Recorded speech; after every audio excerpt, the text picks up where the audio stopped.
नमस्कार मित्रांनो, MPSC combined PYQ सिरीजचा आपला हा भाग 3 असणार आहे। यामध्ये आपण भूगोल विषयातील 2019 आणि 2020 चे जे PYQ प्रश्न आलेले आहेत ते बघणार आहोत। याआधी आपण भाग 1 आणि भाग 2 मध्ये पॉलिटी या विषयातील जे PYQ सिरीज आहे 5 वर्षाची PYQ बघितले आहेत। ते पण व्हिडिओज तुम्ही नक्कीच बघा। तर 2019 मध्ये भूगोल या विषयाचे जे प्रश्न आहेत ते प्रश्न क्रमांक 41 पासून सुरू झाले होते आणि भूगोल या विषयामध्ये एकूण 15 प्रश्न विचारले होते। तर पहिला प्रश्न आहे, खालीलपैकी पुणे विभागात सर्वात उत्तरेकडील तालुका कोणता आहे? तर पुणे विभागामध्ये सर्वात उत्तरेकडील तालुका जो आहे तो जुन्नर तालुका आहे आणि हा पुणे जिल्ह्यामध्ये आहे। आणि पुणे विभागातील सर्वात दक्षिणेकडील तालुका म्हणजेच चंदनगड आहे आणि हा कोल्हापूर जिल्ह्यामध्ये आहे। यावर पण तुम्हाला नेक्स्ट मध्ये प्रश्न येऊ शकतो। पुणे विभागामध्ये एकूण 58 तालुके येतात आणि पुणे विभागाचे एकूण क्षेत्रफळ हे 57,275 स्क्वेअर किलोमीटर आहे, हे लक्षात ठेवायचं आहे। त्यानंतर प्रश्न क्रमांक 42 आहे, महाराष्ट्र पठारावरील सर्वात मोठे नदी खोरे कोणते आहे? तर आपण नदीचा जो प्राथमिक अभ्यास करतो आणि जरी तुम्ही केला असेल तर सर्वांनाच हा प्रश्नाचं उत्तर येणार आहे। सर्वात मोठं नदी खोरे महाराष्ट्रात गोदावरी नदी खोरे आहे। गोदावरी नदीला दक्षिण गंगा असे पण म्हणतात। हिचा उगम जो आहे तो ब्रह्मगिरी पर्वतामध्ये होतो, त्र्यंबकेश्वर येथे।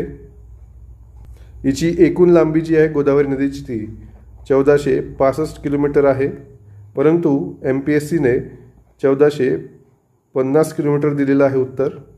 आणि महाराष्ट्रामध्ये जी गोदावरीची लांबी आहे ती 668 किलोमीटर आहे आणि सोबतच महाराष्ट्रामधील 49% जे क्षेत्र आहे ते गोदावरी नदीने व्यापलं आहे आणि भारतामधील 10% क्षेत्र जे आहे ते गोदावरी नदीने व्यापलेलं आहे। त्यानंतर प्रश्न क्रमांक 43 आहे, महाराष्ट्र पठाराची पूर्व पश्चिम लांबी आपल्याला विचारली आहे। तर महाराष्ट्र पठाराची पूर्व पश्चिम लांबी जी आहे ते 750 किलोमीटर आहे आणि उत्तर दक्षिण जी लांबी आहे ती 700 किलोमीटर आहे आणि पूर्व पश्चिम जी लांबी आहे ती 750 किलोमीटर आहे। बघा, हा महाराष्ट्र आहे फॉर एक्झाम्पल। यातील पूर्व विदर्भ जो हा भाग आहे आणि कोकण जो आहे हे दोन वगळून संपूर्ण जो भाग आहे हा तो महाराष्ट्र पठार आहे। याची निर्मिती जी आहे ती बेसॉल्ट खडकापासून बनलेली आहे आणि 29 वेळा प्रस्तरभंग होऊन याची निर्मिती झालेली आहे। महाराष्ट्राच्या संपूर्ण क्षेत्रफळातील 86% जो भाग आहे तो महाराष्ट्र पठाराने व्यापलेला आहे। तर प्रश्न क्रमांक 43 उत्तर ऑप्शन क्रमांक 1 होणार आहे, 750 किलोमीटर आहे। त्यानंतर प्रश्न क्रमांक 44 आहे, यामध्ये तुम्हाला प्राणी आणि त्यांच्या ब्रीड जे आहेत त्याबद्दलची माहिती दिली आहे। हा फॅक्च्युअल क्वेश्चन आहे। ए मध्ये गाय दिली आहे, गायची जी जात आहे ती म्हणजेच गीर आहे। म्हशी आहे, नंतर म्हशीची जात आहे ती मेहसाणा म्हस आहे। त्यानंतर शेळी आहे, शेळी ही जमनापुरी असते आणि मेंढी जी आहे ती गड्डी जातीची असते। त्यामुळे याचे उत्तर जे होणार आहे ऑप्शन क्रमांक 3 हे याचं उत्तर होणार आहे इथे। हा संपूर्ण फॅक्च्युअल क्वेश्चन आहे, त्यामुळे तुम्हाला प्राणी आणि त्यांची ब्रीड्स जी आहेत ते तुम्हाला पाठच करून ठेवायचे आहेत, जे महत्त्वाचे आहेत। त्यानंतर प्रश्न क्रमांक 45 आहे, यामध्ये प्रदेश किंवा राज्य दिलेले आहेत आणि त्या राज्यामध्ये करण्यात येणारी स्थलांतरित शेतीचे नाव दिलेले आहेत। तर पश्चिम घाटामध्ये कुमरी शेती करतात आणि मेघालयमध्ये झूम शेती करतात। हे दोन जरी तुम्हाला माहीत असले तरी तुमचा प्रश्न इथे सुटतो। तर A ला 2 अशी 3 ऑप्शन आहेत इथे आणि B ला 4 हा एकच ऑप्शन आहे। त्यामुळे मेघालय जरी तुम्हाला झूम शेती माहीत असेल तर आपल्याला प्रश्न इथे इझिली सुटतो। मध्य प्रदेशमध्ये पेंडा ही स्थलांतरित शेती करतात आणि ओरिसामध्ये पोडू ही स्थलांतरित शेती करतात। त्यानंतर प्रश्न क्रमांक 46 आहे, महाराष्ट्रातील खालीलपैकी सर्वात मोठा जलविद्युत प्रकल्प कोणता? तर महाराष्ट्रातील सर्वात मोठा जलविद्युत प्रकल्प जो आहे तो कोयना आहे।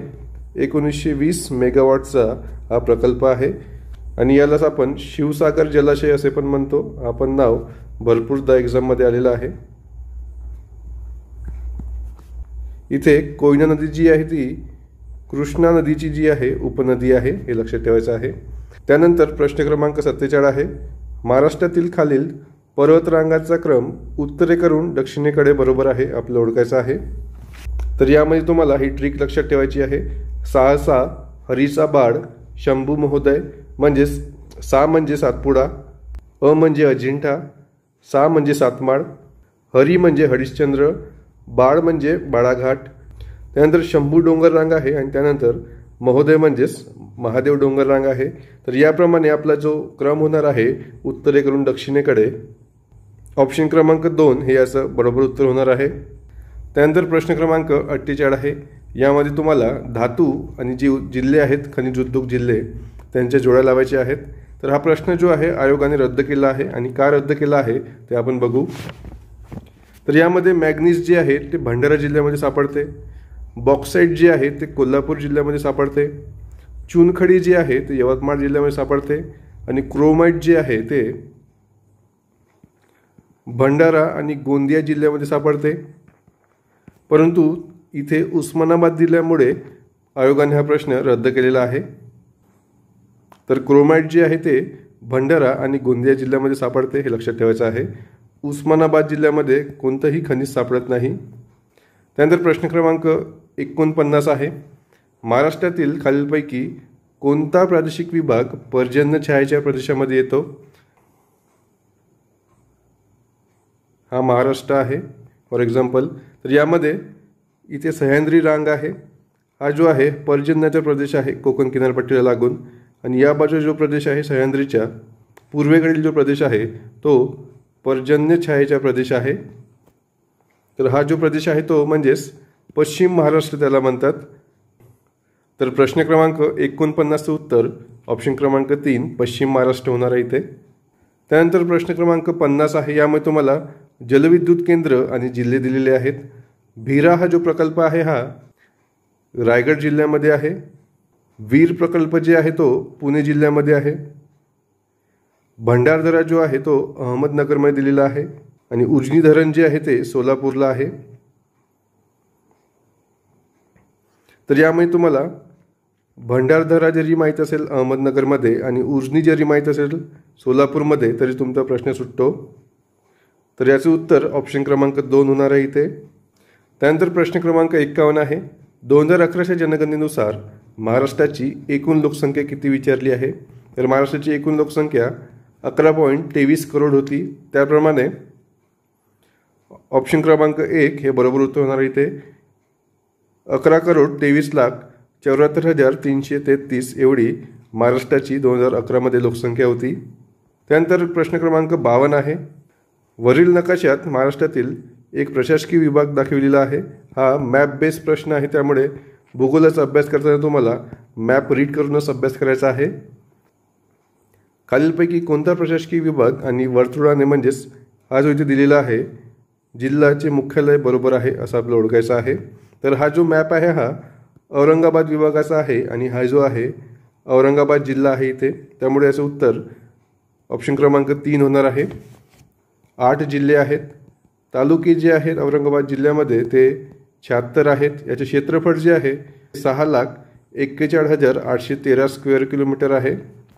आणि सर्वात मोठा प्रशासकीय विभाग जरी आपण म्हटलं क्षेत्रफळाच्या दृष्टीने तर औरंगाबाद प्रशासकीय विभाग आहे. आता त्याचं नाव छत्रपती संभाजीनगर झालेलं आहे हे लक्षात ठेवायचं आहे.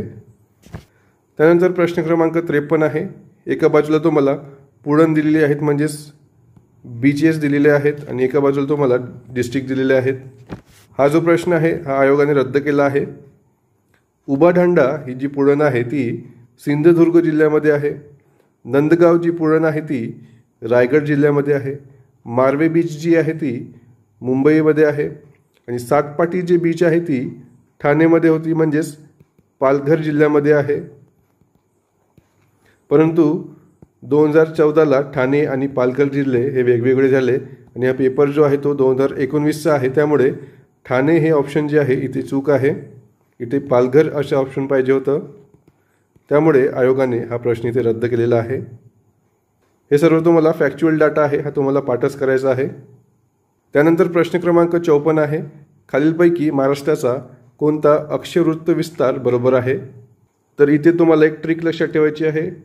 अक्षय जो आहे तो उत्तरेला राहतो आणि रेखा जी आहे ती पूर्वेला राहते असं तुम्हाला लक्षात ठेवायचं आहे. तर इथे दक्षिण दक्षिण इथे चूक आहे. तर महाराष्ट्राचा अक्षवृत्तीय विस्तार जो आहे 15 44 उत्तर ते 12 6 उत्तर हे असं आहे. आणि याचा जो फरक आहे तो 7चा फरक आहे यामध्ये. यावर पण प्रश्न आलेला आहे. रेखावृत्तीय विस्तार जो आहे महाराष्ट्राचा तो 72 मिनिट 36 सेकंद पूर्व ते 80 मिनिटं 54 सेकंद पूर्व असा आहे. आणि यातील फरक जो आहे तो 8चा फरक आहे इथे. हा फरक इथे पण तुम्हाला लक्षात ठेवायचा आहे. त्यानंतर प्रश्न क्रमांक 55 आहे. महाराष्ट्रातील खालीलपैकी कोणती नदी कचदरीतून वाहते? तर यामध्ये तापी नदी जी आहे ती कचदरीतून वाहते, म्हणजेच खोल घळीतून वाहते ही नदी.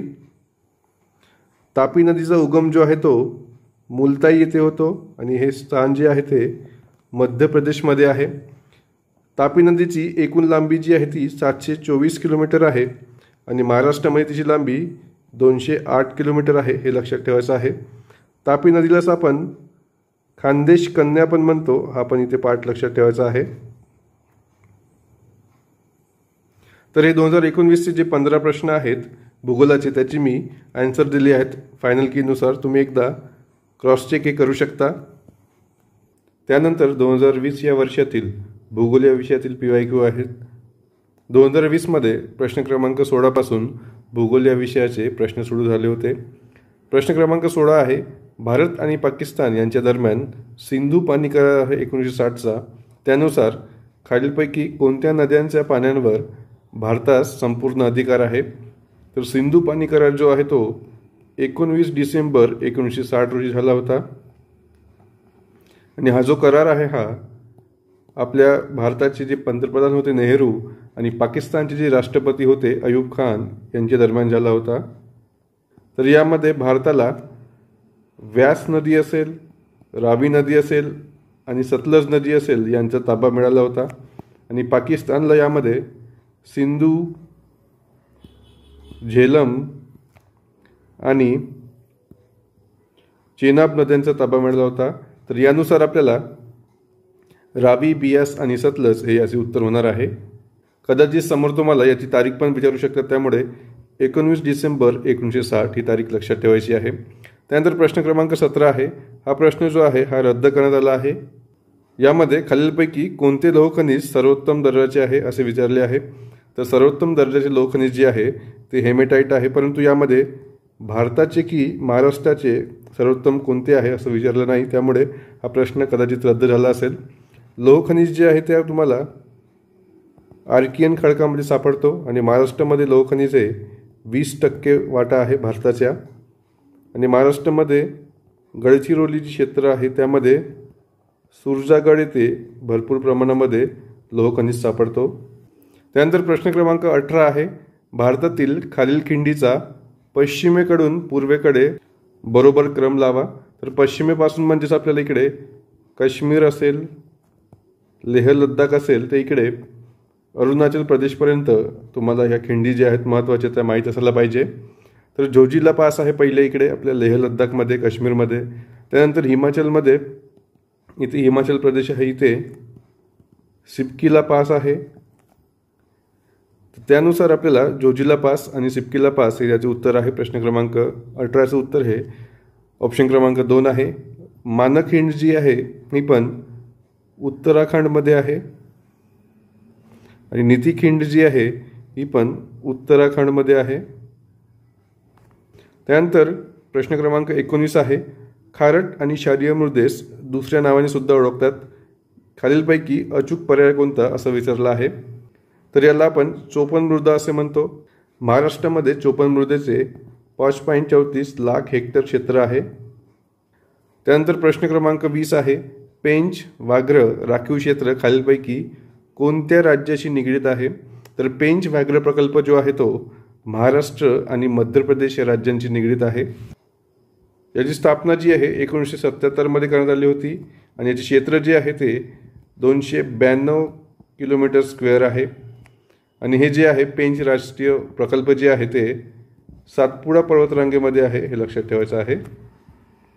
त्यानंतर प्रश्न क्रमांक 21 आहे. 2001च्या जनगणनेनुसार भारतातील अनुसूचित जमातींची सर्वाधिक लोकसंख्या असलेले राज्य विचारले आहेत. तर 2011च्या जनगणनेनुसार भारतामध्ये सर्वाधिक ST पॉप्युलेशन जे आहे ते मध्य प्रदेश या राज्यामध्ये होती आणि त्यामध्ये संपूर्ण त्या मध्य प्रदेश राज्याच्या 21.1% पॉप्युलेशन जी आहे ती ST लोकांची होती. महाराष्ट्रामध्ये ही संख्या 9.8% आहे.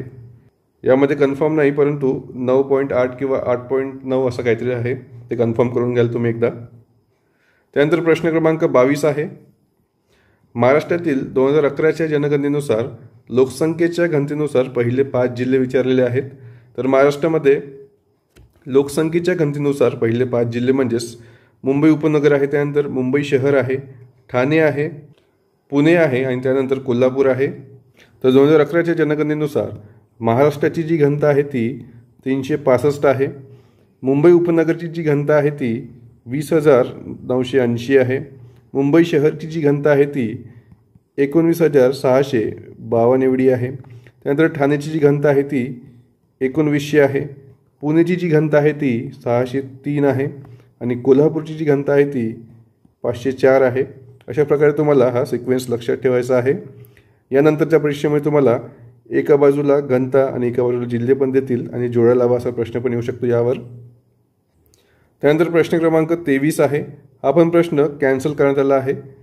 जनगणना 2001 आणि 2011च्या प्रमाणे महाराष्ट्र राज्याच्या लिंग गुणोत्तरामध्ये कितीचा फरक आहे असं विचारलं होतं. तर 2011मध्ये महाराष्ट्र राज्याचा लिंग गुणोत्तर जो आहे तो 929 आहे आणि 2001मध्ये जो आहे तो 922 होता. तर यातील फरक जो आहे तो 7चा आहे, परंतु तसा ऑप्शन नसल्यामुळे आयोगाने हा प्रश्न रद्द केलेला आहे. त्यानंतर प्रश्न क्रमांक 24 आहे. खालील विधाने पहा. विधान अ आहे, मावळ भाग पर्जन्यछायेच्या प्रदेशात येत नाही. विधान ब आहे, मावळ क्षेत्र हवामानामुळे ओळखला जातो. आणि विधान क आहे, कशेडी घाट पोलादपूर आणि महाबळेश्वर यांना जोडतो. तर इथे विधान अ जे आहे ते चूक आहे. मावळ भाग हा पर्जन्यछायेच्या प्रदेशामध्ये येतो. मावळ क्षेत्र हवामानामुळे ओळखला जातो, हा पॉईंट इथे बरोबर आहे. ब हा इथे राईट आहे, अ चूक आहे. कशेडी घाट पोलादपूर आणि महाबळेश्वर यांना जोडतो, हा पण चूक आहे. त्यामुळे याचा जो उत्तर होणार आहे फक्त विधान ब बरोबर आहे. ऑप्शन क्रमांक 2 हे याचं उत्तर होणार आहे. कशेडी घाट जो आहे तो मुंबई गोवा नॅशनल हायवेवरती आहे आणि हा जो घाट आहे तो महाड आणि खेड या 2 ठिकाणांना जोडतो. म्हणजेच रायगड आणि रत्नागिरी जिल्ह्यांना हा घाट जोडतो. त्यामुळे क हे स्टेटमेंट चूक आहे इथे. त्यानंतर प्रश्न क्रमांक 25 आहे. दरेकसा टेकड्या, इथे दर केसा केला आहे आयोगाने, प्रिंट मिस्टेक आहे इथे. महाराष्ट्राच्या कोणत्या जिल्ह्यात आढळतात असं विचारलेलं आहे. तर दरेकसा ज्या टेकड्या आहेत त्या महाराष्ट्राच्या गोंदिया जिल्ह्यामध्ये आढळतात. नागपूरमध्ये जे आहे ते गरमसूर टेकड्या आढळतात. ह्या टेकड्या लक्षात ठेवायच्या आहेत. चंद्रपूर जिल्ह्यामध्ये चांदूरगड असेल किंवा चिमूर आहेत, ह्या टेकड्या आढळतात. गडचिरोलीमध्ये जी फेमस आहे ती चिरोली टेकड्या आढळतात. यावर PYQमध्ये प्रश्न आलेला आहे. त्यानंतर प्रश्न क्रमांक 26 आहे. 2011च्या जनगणनेनुसार गडचिरोली जिल्ह्यांची लोकसंख्येची घनता काय? तर गडचिरोलीची महाराष्ट्रामध्ये सर्वात कमी घनता आहे हे लक्षात ठेवायचं आहे आणि ती घनता जी आहे ती 74 आहे. सर्वात कमी म्हटलं तर यातील सर्वात कमी जी आहे ती 74 आहे. त्यामुळे हा आन्सर तुम्हाला इझिली इथे देता येतात. आपण बघितलं की या एक्झाममध्ये लोकसंख्या म्हणजेच पॉप्युलेशन या टॉपिकवरती आतापर्यंत 3 प्रश्न आपण बघितले. त्यामुळे लोकसंख्या हा टॉपिक जो आहे हा अत्यंत महत्त्वाचा आहे. त्यानंतर प्रश्न क्रमांक 27 आहे. हा पण प्रश्न आयोगाने रद्द केलेला आहे. यामध्ये खालील विधाने पहा असं विचारलेलं आहे. विधान अ आहे, वेरूळ लेणी औरंगाबाद जिल्ह्यामध्ये आहे. ब आहे, चांभार लेणी पुणे जिल्ह्यामध्ये आहे. क आहे, चिखलदरा थंड हवेचे ठिकाण रायगड जिल्ह्यात आहे. आणि ड आहे, गवताळा राष्ट्रीय उद्यान जळगाव जिल्ह्यात आहे. तर वेरूळ लेणी ही औरंगाबाद जिल्ह्यात आहे, हा विधान बरोबर आहे. चांभार लेणी हे पुणे जिल्ह्यामध्ये नसून नाशिक जिल्ह्यामध्ये आहे. त्यामुळे विधान ब जो आहे ते चूक आहे. चिखलदरा थंड हवेचे ठिकाण हे रायगड जिल्ह्यामध्ये नसून अमरावती जिल्ह्यामध्ये आहे. त्यामुळे विधान क पण इथे चूक आहे. गवताळा राष्ट्रीय उद्यान जळगाव जिल्ह्यामध्ये आहे, परंतु जळगाव आणि औरंगाबाद म्हणजेच आताचं छत्रपती संभाजीनगर जो आहे त्या 2 जिल्ह्यामध्ये मिळून हा गवताळा राष्ट्रीय उद्यान आहे, त्यामुळे हा प्रश्न इथे कॅन्सल करण्यात आला आहे. त्यानंतर प्रश्न क्रमांक 28 आहे. एका बाजूला तुम्हाला औष्णिक वीज केंद्र दिले आहेत आणि दुसऱ्या बाजूला जिल्हा आणि त्यांचे ठिकाण दिलेले आहेत. तर चोला औष्णिक केंद्र हा ठाणेमध्ये आहे, तुर्भे जे आहे ते मुंबईमध्ये आहे, फेकरी जे आहे ते भुसावळमध्ये आहे आणि पारस जे आहे ते अकोल्याला आहे. तर यानुसार आपलं 28च्या प्रश्नाचं उत्तर होणार आहे ऑप्शन क्रमांक 3. हा फॅक्च्युअल डाटा आहे, हा तुम्हाला पाठच करून ठेवायचा आहे. त्यानंतर प्रश्न क्रमांक 29 आहे. महाराष्ट्रातील घाटांचा कोणता क्रम उत्तरेकडून दक्षिणेकडे बरोबर आहे? हा भरपूरदा प्रश्न आलेला आहे.